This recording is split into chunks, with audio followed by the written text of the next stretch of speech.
देख रहे हैं अवाम के उठाए गए सवालात, हालत हाजरा पर तबसरों, तज्जियों, खबरों पर मुहित programme news line Rita Saifi के साथ।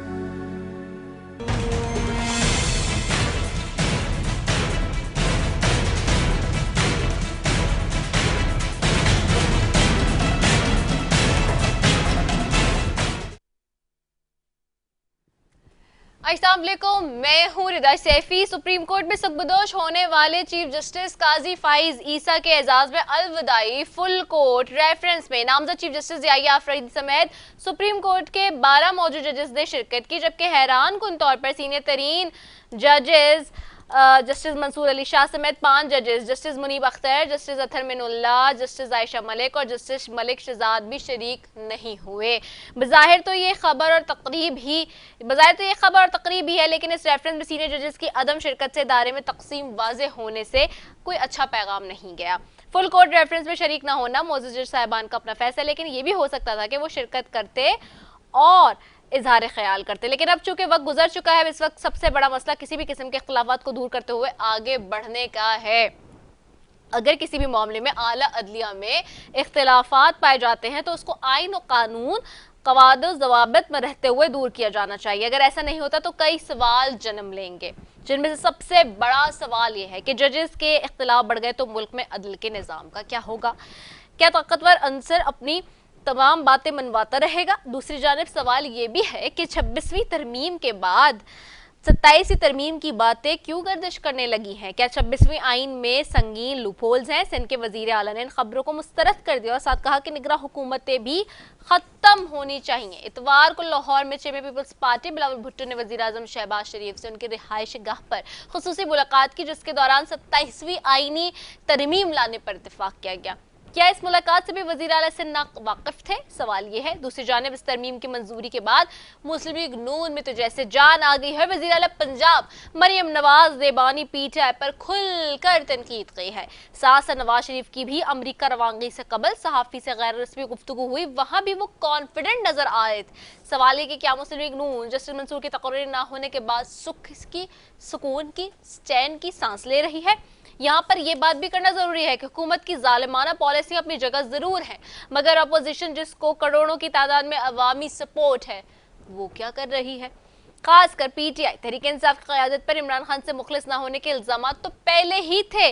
अब अली मोहम्मद खान ने जो बात की वो भी तवज्जो तलब है। उन्होंने कहा कि हुकूमत अपनी मर्जी से बंदे चुनकर उनको इमरान खान से मिलाने की इजाजत दे रही है। क्या अली मोहम्मद खान ये कहना चाह रहे हैं कि हुकूमत तहरीक इंसाफ की क़यादत से बस अपने मनपसंद के बंदे ही इमरान खान से मिलवाती है?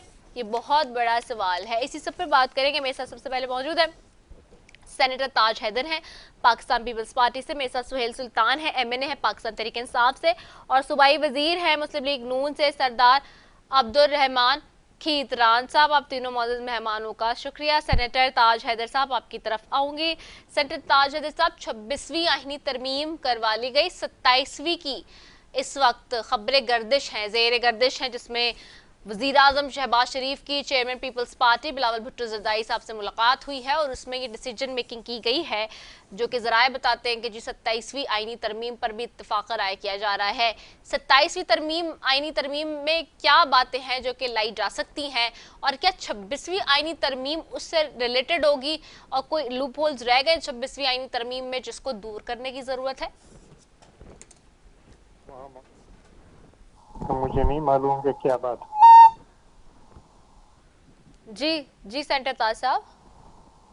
जी वहाँ मौजूद नहीं था। जी बताइएगा। तो मुझे नहीं मालूम कि क्या बात हुई, कोई भी बात या नहीं हुई। ये तो बस खबरें चल रही हैं और खबरों पर एतबार नहीं किया जा सकता। अच्छा, ये तो एक बात हो गई। दूसरी जानिब क्या 27वीं तरमीम लाने की कोई बात है? नहीं जनाब, किस चीज की तरमीम? मतलब 27वीं तरमीम क्या होगी? जैसे 26वीं आईनी अदालत थी जी, 27वीं क्या होगी वो भी बता दी।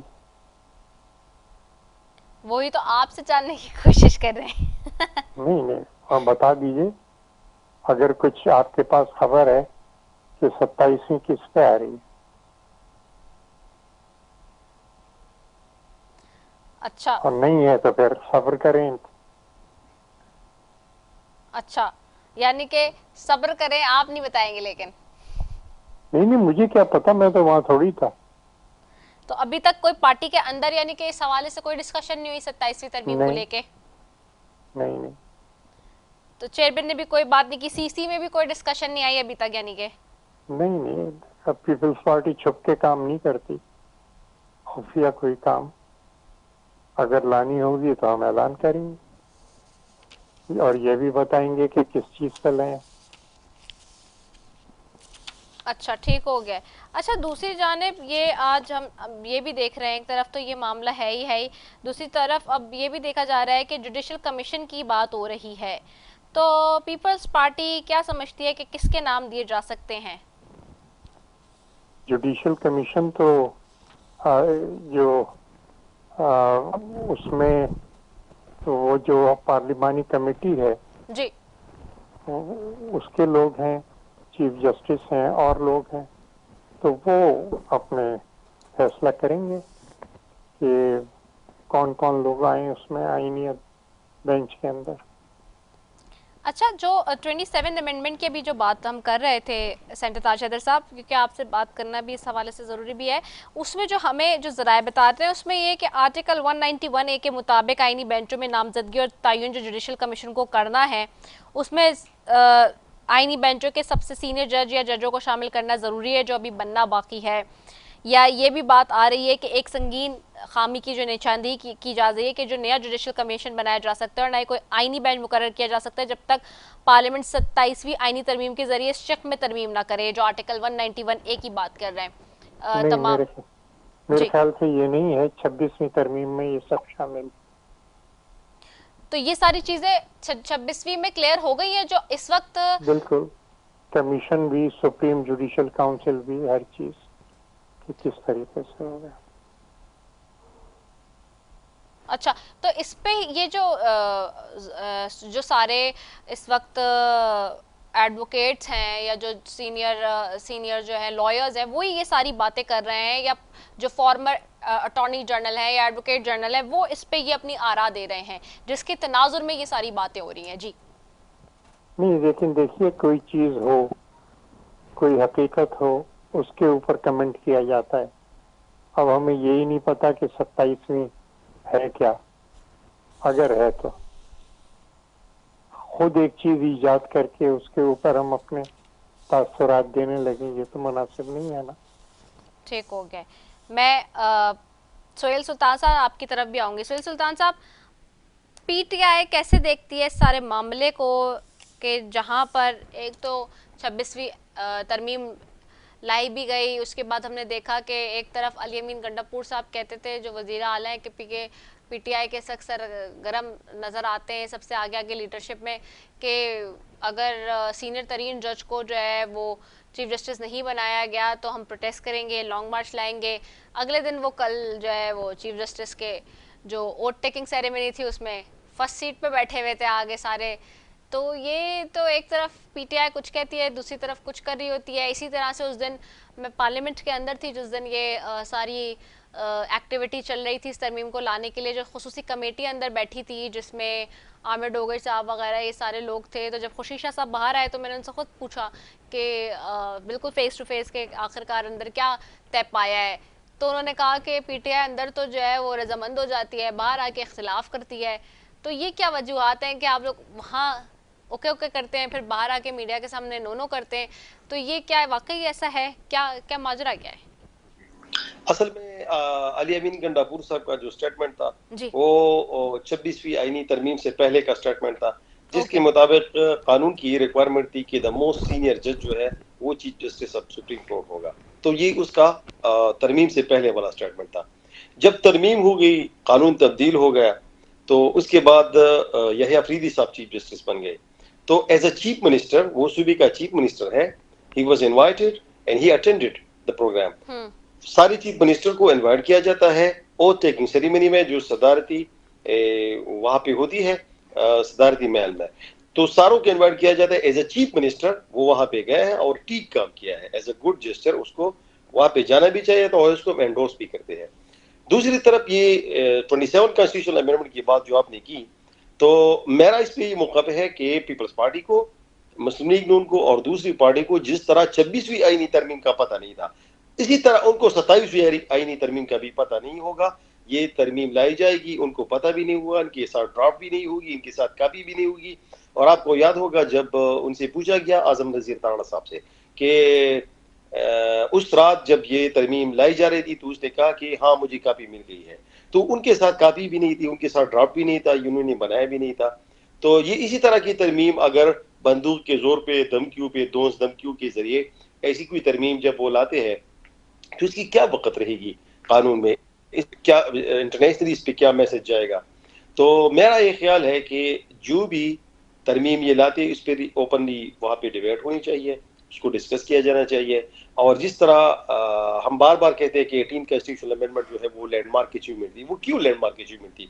वो इसलिए कि that was put before the parliament, उस पर डिस्कशन हुई, उस पर कमेटी बन गई, सारे कानूनदान उस पर मिल बैठ के उसने एक ड्रॉप तैयार कर लिया और वो मुतफ़िक़ा ड्रॉप था। तो इस लिहाज से तरमीम अगर 26वीं हो या 27वीं हो तो उसकी डिस्कशन पार्लियामेंट में होनी चाहिए और सारी वहाँ से मंजूरी के बाद ये जानी चाहिए। अच्छा ये बताएं कि एक आप इतनी बड़ी एक तो ऑपोजिशन की जमात है, लेकिन उसके बावजूद कुछ उस तरह से फिर आप खुद कहते हैं कि आपको लोगों का जो वोट है, वोट बैंक है, या लोगों की जो एक कहते हैं ना कि हिमायत है वो आपके साथ है, लेकिन उसके बावजूद ऑपोजिशन में वो बात नज़र नहीं आ रही। आपके अपने आपसी इख्तलाफात रहते हैं। आज भी इमरान खान साहब ने सलमान अकरम और फैसल चौधरी के दरमियान सुलह कराई है और कोशिश की है कि जी आपस में बैठ के बात करें। ये आखिरकार हो क्या रहा है कि सब एक दूसरे की लैग पुलिंग में लगे हुए हैं और पार्टी को मुनज़्ज़म तरीके से लेके चलने के लिए कोई पॉलिसी नज़र नहीं आ रही? देखिए, पाकिस्तान तहरीक इंसाफ बहुत बड़ी पार्टी है, ये मुल्क की सबसे बड़ी पार्टी है और पार्टियों में इस तरह की चीज़ें होती रहती है, ये रूटीन मैटर होता है कि इख्तलाफात भी होते रहते हैं, मौके पे भी इख्तलाफात हो सकते हैं, बयानी भी इख्तलाफात हो सकते हैं, ये होते रहते हैं, ये कितना कोई बड़ा इशू नहीं है। और ये तो हमारी खुशकिस्मती है कि इतनी बड़ी पार्टी से, इतनी बड़ी पार्टी में हमारे साथ मुल्क के जो नाम और वकला है वो भी पाकिस्तान तहरीक इंसाफ में है, जो पॉपुलर वोट है वो भी पाकिस्तान तहरीक इंसाफ का है, जो पब्लिक है इन लार्ज नंबर वो भी पाकिस्तान तहरीक इंसाफ के साथ है। तो बात मेरे ख्याल में ये बहुत छोटी सी इशू है, उसको डिस्कस ही नहीं करना चाहिए कि वहाँ पे ये हुआ, ये इख्तिलाफात है या ये है वो है। एक दो चीज़ें जो है ये रूटीन मैटर है, ये चलते रहते हैं, हम इसी मुआशरे में रहते हैं, हम सबको पता है। आपके चैनल में भी इख्तिलाफात हो सकते हैं, आपके चैनल के एम्प्लॉइज़ के दरमियान भी इख्तिलाफात होते हैं, वकला के दरमियान भी होते हैं। पाकिस्तान तहरीक इंसाफ तो बहुत बड़ी पार्टी है, इसमें भी होते रहते हैं, ये रूटीन मैटर, इसको इतना सीरियसली नहीं लेना चाहिए। अच्छा अब ये बताएं कि आप लोग उस कमेटी का हिस्सा तो बने नहीं, नाम तो फिर भी दिए थे आपने, जिसमें ये तय पाना जाना था कि जी चीफ जस्टिस किसको लगाना है। अब स्पीकर कौमी असम्बली की जानिब से हुकूमत से तो मांगे ही गए हैं, ऑपोजिशन से भी 2 अरकान के नाम तलब किए गए हैं, सेनेट और कौमी असम्बली से 4 अरकान है जो जुडिशल कमीशन के रुकन मुकर्रर होंगे, और इवन पीटीआई पार्लिमानी पार्टी ने जुडिशल कमीशन का जो है हिस्सा बनने की मंजूरी भी दे दी है, जहां तक हमें अभी तक पता चल रहा है। तो ये बिल्कुल जी, तो अब आप लोग इसका हिस्सा बन जाएंगे या फिर इसमें भी यही होगा कि नाम दे दिए जाएंगे फिर बैठेंगे नहीं, ये क्या होता है फिर? जी देखिए, हमारी पॉलिटिकल या पार्लिमानी कमेटी जो थी उसने उसकी मंजूरी दे दी है कि हमारे जो मेंबरान हैं वो कमीशन में बैठेंगे और अपना वोट जो है वो भी इस्तेमाल करेंगे। ये आज फैसला हुआ है, ये फैसला जाएगा बानी चेयरमैन के पास। अगर उन्होंने मंजूरी दे दी तो ठीक, अगर उन्हें मंजूरी नहीं दे दी तो फिर भी नहीं बैठेंगे, क्योंकि पार्टी को तो नहीं चलाना है, डायरेक्शंस तो इन्हीं की आनी है ना खान साहब की। तो खान साहब जिस तरह ही वो डायरेक्शंस देंगे हम तो उनको फॉलो करेंगे। और दूसरी तरफ ये ज़रूरी वजाहत एक और करना चाहता हूँ, ये जो चीफ जस्टिस साहब थे ये शुरू में आपने एक बात की कि इसके रेफरेंस में शिरकत नहीं की या ये किया वो किया। चीफ जस्टिस साहब के बारे में जो फायजीसा साहब है, ये तारीख की सबसे मुतनाज़िया और सबसे गैर जानिबदार चीफ जस्टिस पाकिस्तान की तारीख में आए हैं, और ये ब्लैक स्पॉट जो है ये पाकिस्तान की जुडिशरी पर हमेशा ही रहेगा। और इनके लिए मेरा एक मशवरा है कि वो जाके आप सारी उम्र डोनर्स का है, अलबत्ता क्रिस्टीज से ना का है, किसी दूसरी ब्रांड से का है, क्योंकि क्रिस्टीज में जाके उसको फिर वो बेइज्जती का सामना करना पड़ेगा। तो जिस तरीके से उन्होंने केसेस की, जिस तरीके से बाइज्ड उनका अप्रोच था, मेरा ये ज़ाती ख्याल है कि उनको पाकिस्तान तहरीक इंसाफ के जितने भी केसेस थे उनको अपने आप को उससे अलग करना चाहिए था, क्योंकि चीफ जस्टिस जो है वो ये बहुत बड़ा हुदा होता है, बहुत बड़ा हुदा होता है, वो उनके पास बेताश इख्तियारात होते हैं। और ये हजरत उमर रज़ियल्लाहु के दौर में आपको पता है कि वह उस वक्त के काजी ने हजरत उमर रज़ियल्लाहु को कोर्ट में बुलाया था, अदालत में बुलाया था, तो इनके पास इतने इख्तियारात होते हैं, तो वो गैर जानिबदार होता है। और इसकी जो जानिबदारी थी, इसको जो इमरान खान के साथ उसके दिल में या उसके दिमाग में जितना भी बुग़्ज़ था वो खुलकर उसके जजमेंट में सामने आया। तो मेरा ये ख्याल है कि इसने पाकिस्तान की जुडिशरी को जितना नुकसान कायजी फायजीसा साहब ने पहुंचाया है वो पाकिस्तान में कभी भी पूरा नहीं होगा, जितना नुकसान उन्होंने किया है। ठीक हो गया है। सरदार अब्दुल रहमान खितरान साहब आपकी तरफ आऊंगी। सरदार साहब आपको आवाज आ रही है? सरदार खितरान साहब आपको आवाज आ रही है? जी सरदार खितरान साहब की आवाज नहीं। चलिए जी, यहाँ एक ब्रेक भी लेते हैं, ब्रेक का भी टाइम है, एक वक्फा ले रहे हैं जी, वक्फे के बाद वापस आ रहे हैं, आपने कहीं जाना। Stay tuned.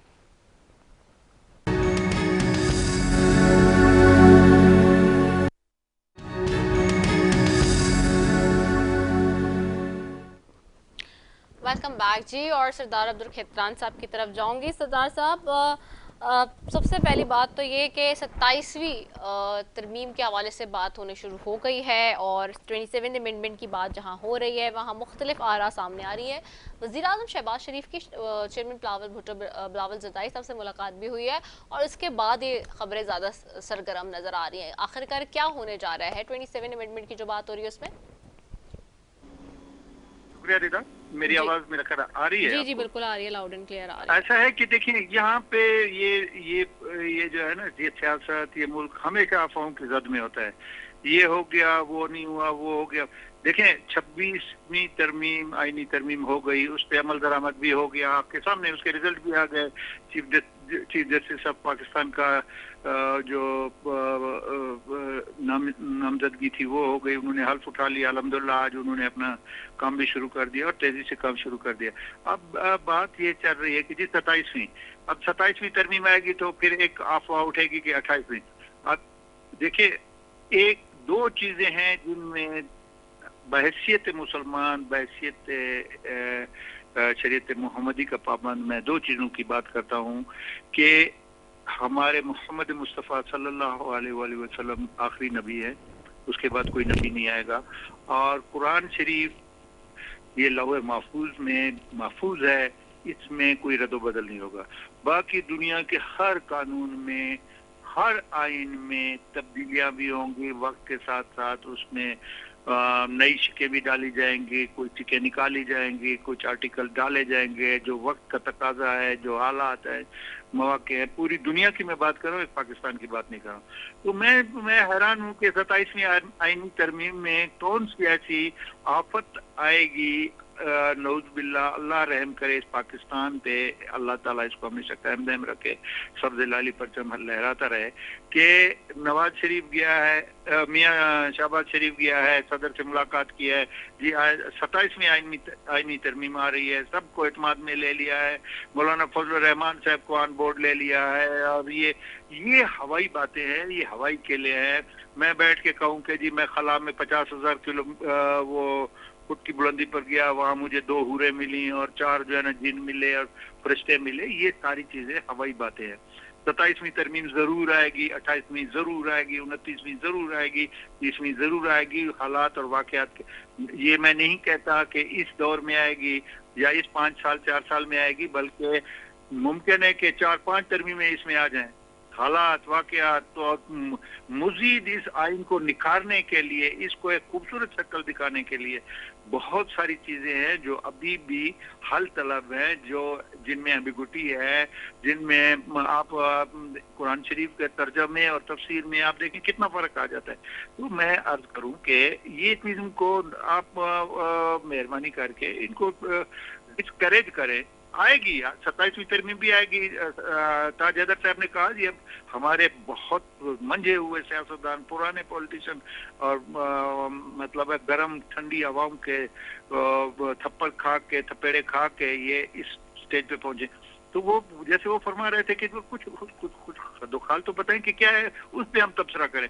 अब 27वीं आईनी तरमीम, जैसे 26 पे नौज बिल्ला बस कुरान शरीफ की लकीर हो गई, इसके बाद कोई तरमीम नहीं आएगी, तो ये बातें अच्छी नहीं लगती हैं। एंकर हजरात से भी मेरी गुजारिश है, चैनल से भी मेरी गुजारिश है कि जब किसी चीज का सामने आए वो पब्लिक होना है, वो बैठ के अंधेरे कमरे में फैसला होना है, वो तो जब वक्त आएगा उस वक्त आप कमेंट्स कर सकते हैं, अपने व्यूज दे सकते हैं। नहीं आएगी तो लेकिन वही बात हो रही है कि इसमें क्या वे ऑफ डिस्कशन है और अब क्या ज़रूरत है, क्योंकि मौलाना साहब ये कह रहे थे, आपने उनका परसों एक जगह खिताब सुना होगा, उन्होंने जिस तरह के अल्फाज कहे वो मैं कह भी नहीं सकती। उन्होंने कहा किसी के भी हिम्मत नहीं है कि वो 27वीं अब करवा ले तरमीम हमसे। देखिए ये तो मौलाना साहब के बात है। मौलाना साहब को मैं तो ना उसका तर्जमान हूँ, ना मैं उसको सेकंड कर सकता हूँ, ना मैं उसको अपोज कर सकता हूँ। वो उसके व्यू है, वो उसकी पार्टी है, वो उसके अपने लैंग्वेज है। मैं आपको बता रहा हूँ कि मौलाना साहब कह रहे हैं कि कोई नहीं पास करा सकता, तो आप ये सवाल उनसे करें कि है क्या।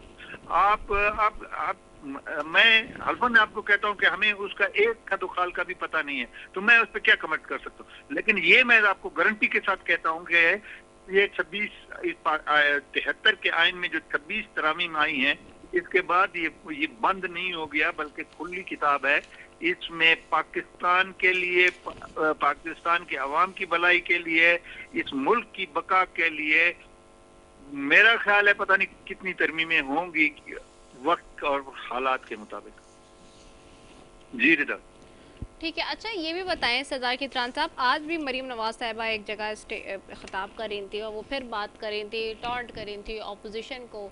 इस सब मौजूदा सूरत हाल में आपने अपोजिशन को हर लिहाज से ही कटेल किया है।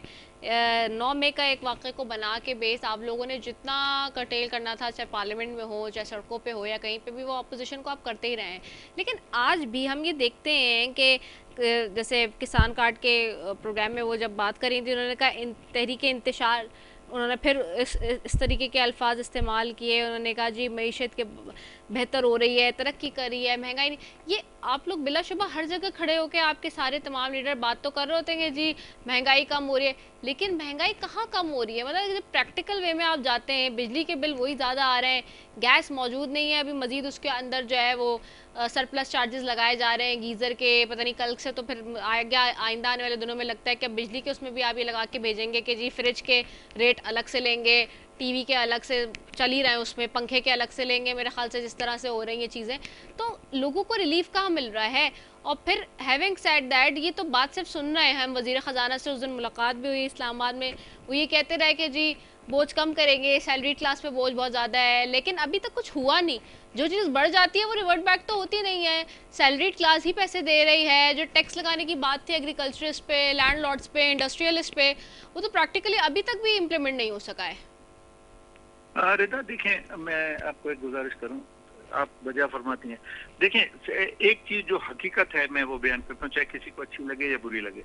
हकीकत यह है कि अगर मैं आज बैसियत मुस्लिम लीग नून के हमारी बीबी मरियम ये कहने लगे कि जी इमरान खान बहुत अच्छे आदमी हैं, उसकी बहुत अच्छी पॉलिसी हैं, अच्छा वो अपोजिशन है, हम तेजी बेंचेस पे हैं, तो मेरा ख्याल है सियासत का या इमरान खान या खान साहब या उसके जो भी है आसपास हैं या उसके चेयरमैन है, वो ये कहें कि बिल्कुल शहबाज शरीफ जैसा आप जो है ना मंझा हुआ सियासतदान कोई नहीं है, बहुत अच्छी उसकी पॉलिसी है, नवाज शरीफ एक मंझा हुआ सियासतदान है, जरदारी एक मंझा हुआ सियासतदान है, तो कौन लोग? देखिए अपोजिशन और एक दूसरे को हमने ये करना होता है कि हम उसको कहते हैं कि वो उसकी पॉलिसियां गलत हैं, वो हमको कहते हैं कि इनकी पॉलिसियां गलत हैं। जो भी ट्रेजरी बेंचेस पे होगा वो जो अपोजिशन को लताड़ेगा, अपोजिशन जहाँ पे भी होगी वो इसको ट्रेजरी बेंचेस को लताड़ेगी। ये एक सिस्टम है जिसके तहत जमहूरियत चलती है, जमहूरियत का नाम ही यही है। अच्छा आप किसी की तारीफें करने लगेंगे तो आपको कौन पूछेगा? मैं कहता हूँ कि जी खान साहब तो बड़ा अच्छा आदमी है, वो तो बेस्ट एडमिनिस्ट्रेटर। अभी मेरे दोस्त बैठे हुए हैं सुल्तान साहब, सोहेल सुल्तान साहब, अच्छा वो फरमा रहे थे कि जी पार्टी ने फैसला किया है कि हम जुडिशल कमीशन में बैठेंगे, लेकिन हाँ ये इसको जोड़ दिया बानी पीटीआई से। भाईजान आप फिर जमहूरियत की बात करते हैं, फिर आप डिक्टेटरशिप में जाते हैं कि पार्टी ने फैसला किया है कि जी हम जुडिशल कमीशन में बैठेंगे, और लेकिन विद द कंडीशन के जी बानी से जो है ना, तो बानी फिर डिक्टेटर है, वो कहेगा नो तो पार्टी कहेगी नो, वो कहेगा यस तो पार्टी, तो फिर पार्टी में जितने लोग हैं, एमएनए हैं, सेनेटर हैं, एमपीए हैं, थिंक टैंक है, दूसरे हैं, तो उनकी क्या हैसियत रह गई कि जी पार्टी ये फैसला करती है। आज पार्टी ये फैसला कर ले, मेरी पार्टी शायद भूल गए, मेरी बात सुन ले, एक सेकंड में भूल जाऊंगी सरदार साहब, होल्ड आप शायद भूल गए, आपको याद होगा आर्मी चीफ के लगाने का मामला था, मैं यही प्रोग्राम कर रही थी आपकी पार्टी से, if I may not wrong, उस दिन मेरे पास शायद तलाल चौधरी साहब थे, कौन था, हम यही डिस्कशन कर रहे थे जब शहबाज शरीफ साहब ने वज़ीर आज़म होते हुए ये स्टेटमेंट दिया था कि जी मैं जाऊंगा और जाके नवाज शरीफ साहब से डिस्कस करूंगा और उनसे पूछ के लगाऊंगा, तो पूरी कौम ये चीख उठी थी उस वक्त कि जी नवाज शरीफ साहब कौन होते हैं। उस वक्त तो उनके पास कोई हैसियत नहीं थी, कुछ नहीं था, वो बैठे थे लंदन में और यही बात हो रही थी, उनका जी मैं जाऊंगा उनसे जाके जो है पहले पूछूंगा और करूंगा और फिर उसके बाद आके लगाऊंगा। तो ये अभी आप कह रहे हैं कि वो बानी डिक्टेटर, तो ये डिक्टेटरशिप उस वक्त नहीं थी नवाज शरीफ साहब वाली जो आप लोग को नजर है, जबकि उस वक्त तो नवाज शरीफ साहब का कोई स्टेक ही नहीं था ओवरऑल सिस्टम में। नहीं रिदा, मैंने ये मियां शहबाज शरीफ और मियां नवाज शरीफ की ये बात मैंने सुनी नहीं, उस पर मैं कोई कमेंट नहीं कर सकता। नहीं ना, तो मुझे तो पता है ना, मैं तो कर रही हूँ ना प्रोग्राम इतने अरसे से। आप कर रही हैं, मैं तो उसको इंडोर्स नहीं कर सकता क्योंकि आपकी ये जबान से है ना, मैं अगर सुना होता तो मैं आपने नहीं सुना, आपको पता ही नहीं, मतलब तो आपको याद नहीं है अभी कुछ अरसे पहले की तो बात है, कितनी ज्यादा पुरानी बात है, सारे टीवी चैनल्स पे चली है ये खबर।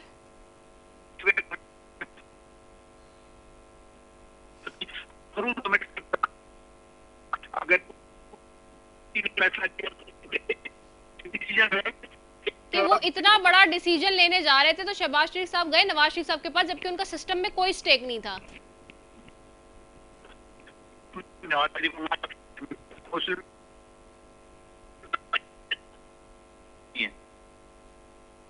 आपकी आवाज बहुत कट रही है, दोबारा बोलिए क्या कह रहे हैं जी।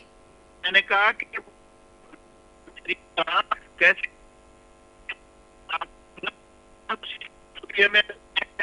मुस्लिम लीग आपकी आवाज कट रही है। सोहेल सुल्तान साहब आपकी तरफ आऊंगी जी, वो आपके ऊपर एलिगेशन लगा रहे हैं कि डिक्टेटरशिप वाली बात कर रहे हैं जी। डिक्टेटरशिप नहीं है, ये बानी चेयरमैन है हमारे, इसी वजह से उसने पार्टी उसने चलानी है मुशावरत के साथ, हम उनसे मुशावरत करेंगे, हम जाके यही चीज उससे डिस्कस करेंगे कि ये चीजें है, पार्टी ने ये तजावीज दी है, आप इनमें से कौन कौन सी चीजें जो है वो रिकमेंड करते हैं, कौन कौन चीजें रिजेक्ट करते हैं, इस तरह होता है। ये पार्टी चेयरमैन है हमारे, बानी चेयरमैन है हमारे, तो ये चीजें मतलब ये नहीं है कि पॉलिटिकल कमेटी या जो डिसाइड करी वो फिल एंड फाइनल है, ये फाइनल नहीं है, फाइनल मंजूरी के बाद ही होती है। ये सारी पार्टीज में इस तरह होती है कि फाइनल अप्रूवल जो है वो पार्टी की जो मशरान है वो ही देते हैं। तो इस तरह खान साहब के साथ ये चीजें रखी जाएगी के सामने और वो ही फाइनल अप्रूवल देंगे। सर ठीक है, बहुत शुक्रिया सोहेल सुल्तान साहब आपका, सदाबुर रहमान खिदरा साहब आपका, और सेनेटर ताज हैदर साहब भी हमारे साथ मौजूद हैं, उनका तीनों मौजूद मेहमानों का बेहद शुक्रिया। नाजरीन, पार्टी की पॉलिसी पे चलना या बानी से मशवरे करना, there are two different things, और ये माजी में भी देखते रहे किस तरह चीज़ें होती रही हैं, एज आई हैव डिस्कस हमारे प्रोग्राम्स में भी और सारे टीवी चैनल्स पे हम देखते रहे और आज भी उसी तरह से चीज़ें चल रही हैं। बहरहाल जमहूरियत कहने को है सिर्फ बराए नाम, ये जितनी सियासी जमहूरी पार्टियां जो बनती हैं उनमें कितनी सियासत है और कितनी जमहूरियत बाकी रही है, ये मैं और आप बहुत अच्छे से जानते हैं। इसी के साथ जी अपनी मेज़बान रसफ़ी को दीजिए इजाज़त। पाकिस्तान जिंदाबाद।